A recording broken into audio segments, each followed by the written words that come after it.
Have you ever felt like you're stuck in an endless waiting room, waiting for a breakthrough, waiting for an answer, waiting for things to finally change?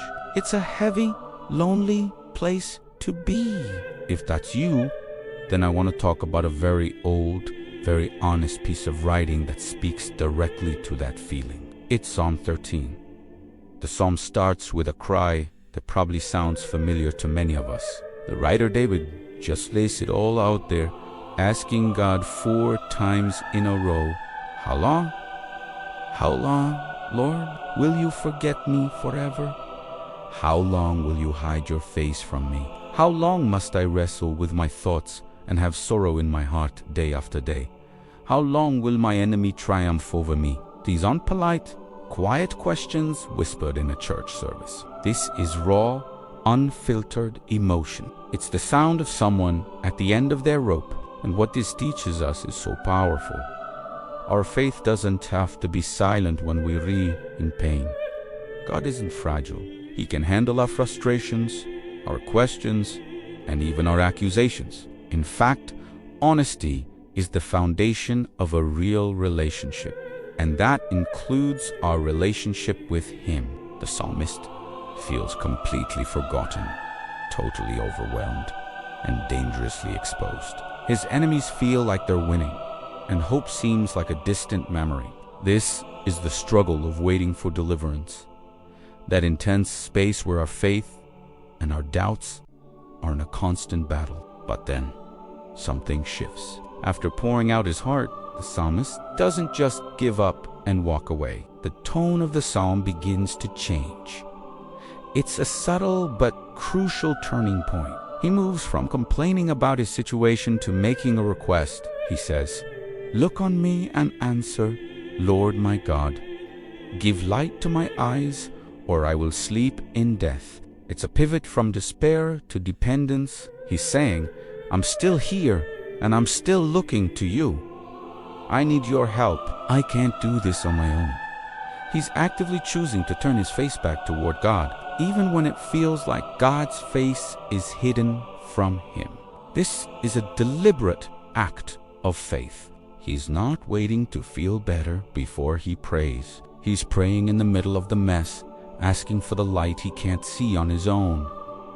This is the real work of faith, isn't it? It's not about pretending everything is fine. It's about choosing where to look when everything feels wrong. Instead of letting hopelessness win, he leans into trust. He's moving from the problem to the only possible solution he knows.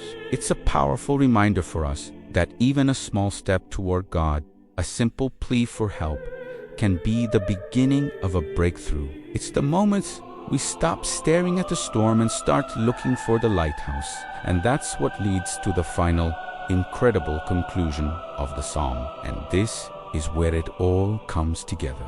The psalm ends with one of the most powerful declarations of faith you'll find anywhere. After all the questions, all the sorrow, all the fear, the psalmist makes a choice. He says, "But I trust in your unfailing love. My heart rejoices in your salvation.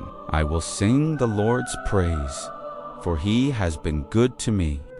Now, let's be really clear about this. Did his circumstances suddenly change? Does the text say his enemies were defeated or that his problems vanished? No. The waiting isn't necessarily over. The pain might still be there. So what changed? His perspective.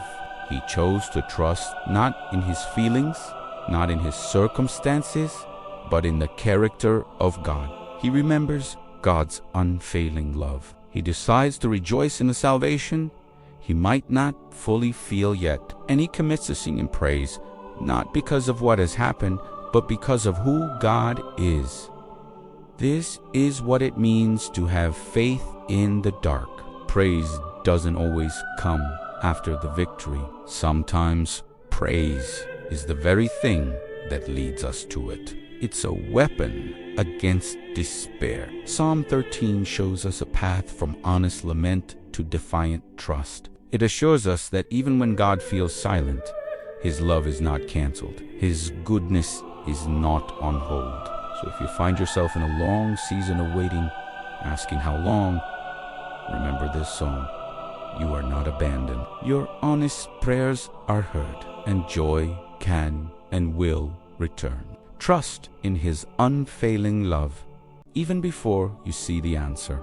Thanks so much for spending this time with me. If this resonated with you, please subscribe and follow for more content that I hope will encourage you on your journey. See you in the next one.